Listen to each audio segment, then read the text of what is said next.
It's great to see you again.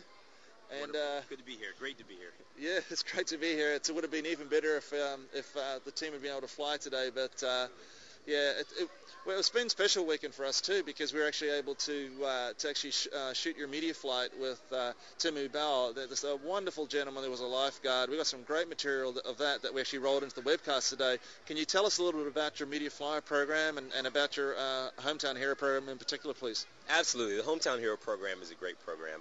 It was institutionalized this year with the Thunderbirds and the Air Force. And basically what it is it's the Air Force's opportunity to salute people in the various communities who are doing amazing things in their community, which is in line with the amazing acts that airmen are contributing to the country every day. That's great, and who could argue that what Timu Bell did in terms of all the lives he saved in the last 26 years as a lifeguard is anything less than heroic. It's what you guys do. It's what these fine people that have others in mind do and serving. Can you tell us more about the practice flight? There was actually something that I haven't seen before. I've been following Thunderbird for a little while. We actually saw, and I did talk to Boss last night briefly. He said there was a couple little challenges. One of the aircraft on takeoff, they decided to recover that aircraft and just fly the practice run with the three-ship formation, which actually was very interesting to see, because normally you're used to seeing the four-ship diamond and then seeing just three in there, and seeing still the same precision, and it looked so unbalanced to look at it, but the guys just did their job again. Tell us a little bit about that. Well, sure. It was interesting for me also. I mean, I grew up as a military brat, so to speak, in that my dad was in the Air Force, so I grew up watching the Thunderbird. So I've seen lots and lots of Thunderbird shows, and now I'm on the team, and literally this was the first time I had ever seen this type of show. So it was interesting for me to see also. But absolutely, there's the same level of precision, and there's the same level of dedication to excellence. When we're flying a 5-ship or we're flying a 6-ship Delta, which is our standard. And when it comes down to it, really safety is our number one priority. So if we have an aircraft that is not 100% ready to take to the skies, then we absolutely will not take that aircraft to the skies. So it was in the interest of ensuring that we can fly a safe practice show. Yeah, absolutely. And again, of course, this was practice day. I mean, practice day here at Airshow is all the time for all of us to be working out the kinks and all that kind of stuff. So really, it doesn't count as a mechanical failure or anything like that. It was really a safety issue. Practice day is there for us, for the performers, for the air boss, for everybody to kind of check out how things are working out. So.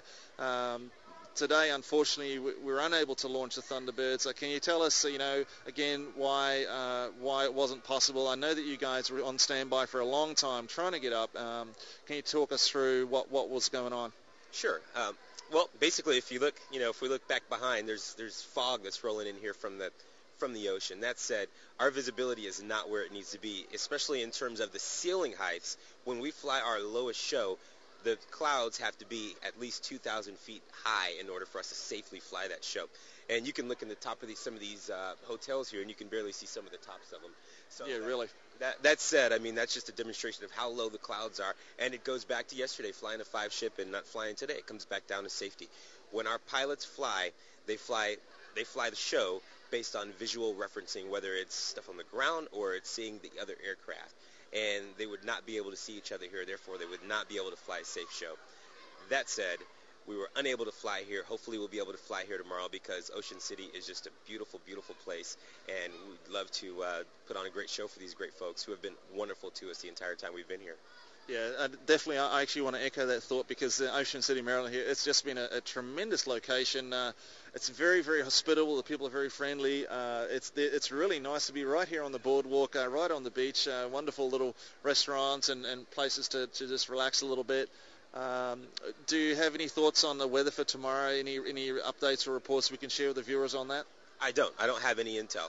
All I can do is keep my fingers crossed that we'll be able to fly tomorrow, because again, I mean, it's just a beautiful place. And one of my favorite shows in terms of format is the beach show, because I'm from Florida. I love the beach.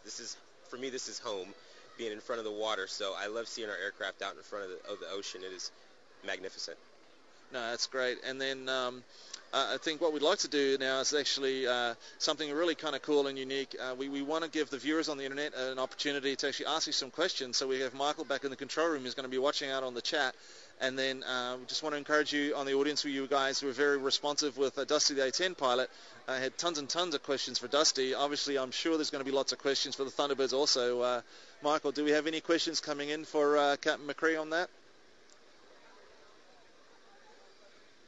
Okay, we have a question from a viewer. Captain Mcree, how long have you been with the Thunderbird team? Sure. I'm a first-year officer. So the Thunderbird officers, there's 12 of us. You spend 2 years on the team. So I've been with the team for 8 months to answer the question, but really I'm in my first year. Next year will be my last year. And then what happens after people leave the Thunderbirds is they go right back into the warfighting Air Force, and they get to do some of the great things that the 700,000 airmen that we represent get to do on a daily basis. Okay, I understand that. So, Michael, do you have any other questions coming up for Captain Mcree?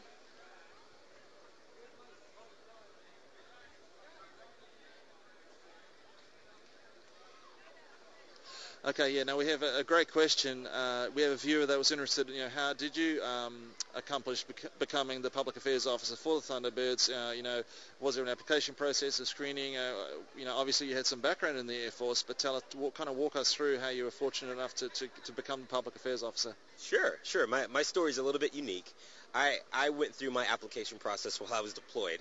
I was in the Middle East when I was going through the application process, standard application process, and let's see if I can remember all this, because it's a bit of a process and there's lots of paperwork associated with applying for the Thunderbirds. That said, you have to have a letter of recommendation. You have to have a letter of intent that you explain to the boss, to Lieutenant Colonel Thomas, why you want to be a Thunderbird.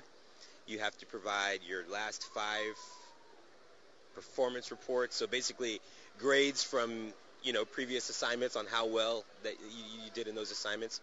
You have to, all right, there's 3. Let's see if I can remember the other 2. Well, we don't want to put you on the spot here, but, just... We'll put it like this, Tom. It's quite the process, as it should be. Everybody on the Thunderbird team is hand-selected from the warfighting Air Force, and it is a very humbling opportunity to be on the Thunderbirds. As I said a little bit earlier, my dad was in the Air Force, and I grew up watching them. So I always thought, wow, if I were ever in a position where I could apply to do that, I would love it. Because I remember being a kid, and it's just, as a 5-year-old, I remember just being inspired by the grace, not only in the air but also on the ground. I just thought that was wonderful. So that said, it's quite the application process, and it's really, for me, a dream come true.